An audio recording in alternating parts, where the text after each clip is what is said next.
My name is Sonia Leong and I work full-time as a professional manga artist. So I'm an illustrator, but I specialize in doing anime and manga sort of styles. I do also write some of my own stories, but I also work cross-industry as well. So I got my fingers in many pies. Out of my body of work, I'm probably most proud, or should I say most happy with and most in love with my Chronicles of CL series, which has the very first book of which is called A Brush with Magic. So it's a light novel, but it's fully illustrated throughout with like pictures every 3-4 pages or so, and the accompanying art books. So I am actually working on the sequel to that at the moment, but it's taken a little while to sort of get out. But hopefully a few months down the line, fingers crossed, it'll be out. And the thing is, part of the reason why I love it so much is because I love these characters so much. They're like my babies. I started considering myself a professional pretty much from when I started getting paid for my work, because that's really what the definition of a professional is. It doesn't necessarily mean, you spend hours slaving away at it, or that you are super famous or whatever. It's, do you make money from it? And if you make money from it only, then you're full-time. If not, then part-time. But yeah, a professional is anyone who just gets paid for their work. And that point for me came when I was about 22 or so, after just finishing a degree in economics and politics from the University of Warwick. Nothing to do with artwork whatsoever. And then I went into conference management, contracts and marketing for a year and a half. And then I realized I was earning more money from doing my side job, doing artwork. And so it was around about 2004 or so that I quit and became an artist full-time. It's very difficult for me to pick whose work I most admire, but probably the one that had the most amount of influence on me would be the work of Clamp. So Clamp are a group of 4 women who are manga artists in Japan, and they had a very similar sort of story to me in that they never really did it formally or whatever, but they just made comics for fun, and then they got spotted by publishers and their work was amazing, and so they essentially just like their work just took off. So I mean, I loved reading their work when I was younger, and essentially there are certainly some parts of my work that have a certain nod to their sort of like style in terms of just how sparkly it is. And I just, more is more in my opinion when it comes to enjoying my work. If I had to say something to my younger self, it's to stay angry. Because there are many times when one would gaslight oneself about, oh, it's fine, I'm doing well. Actually, no. There's a lot about the industry that still needs changing. And there's a lot of sexism, there's a lot of racism. Stay angry and don't take no for an answer.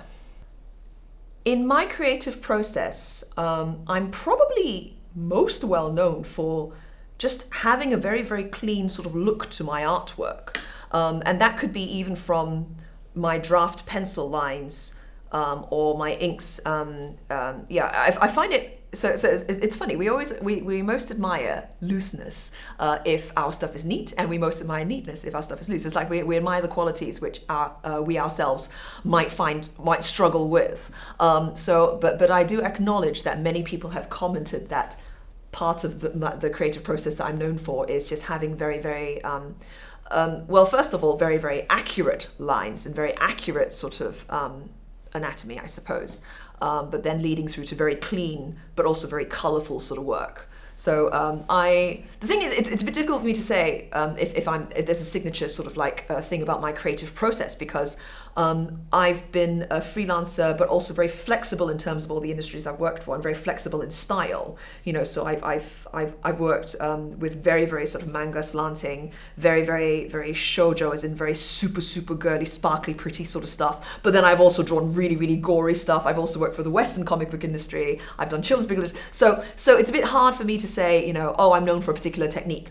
No, I do many, many techniques. I do many, many styles. But certainly throughout, I'm quite well known for having getting it right very quickly early on. Because I am both an artist and a writer for quite a few of my works, as is the case in the manga industry, actually. I think some people are surprised when they learn that most manga artists are involved in the writing of their own works as well. I say artist is more valuable, simply because, for me, it's about having the ability to put on paper or on screen what I visualize.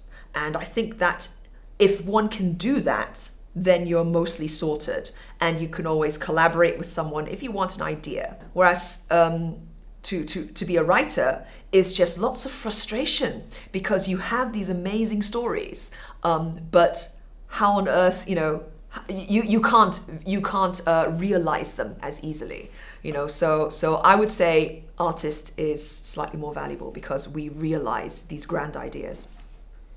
I have a slight preference towards Marvel rather than DC, simply because of the characters I think involved in the Marvel side of things. I mean, like I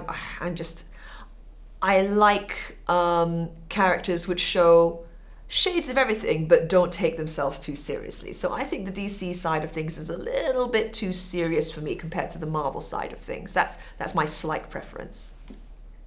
My dream collaborator wouldn't necessarily be a single person or a single writer or something. It would actually be working with a particular company. Like in my mind at the moment, I would love to be able to land some sort of deal with Netflix, for example, because the idea of having maybe an entire team animating one of my works would be fab. And then of course it getting into the homes of everyone, which is the accessibility. That's the thing about getting your stuff seen. So yeah.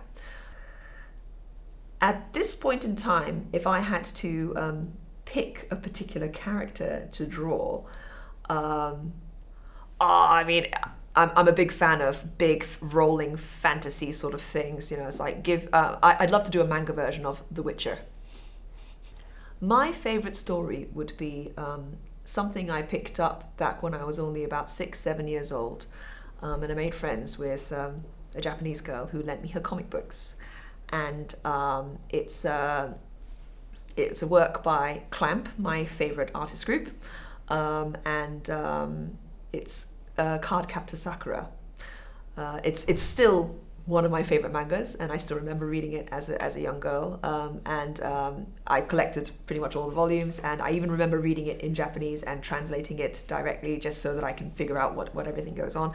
It's a wonderful story that proves that you can have action, you can have violence, you can have hard-hitting themes to do with family, death, and loss, but you can still make it look beautiful. So it's super sparkly violence, and so. But I mean, that's a way to simplify. But to be honest, it has a very soft spot in my heart. Cardcaptor Sakura by Clamp.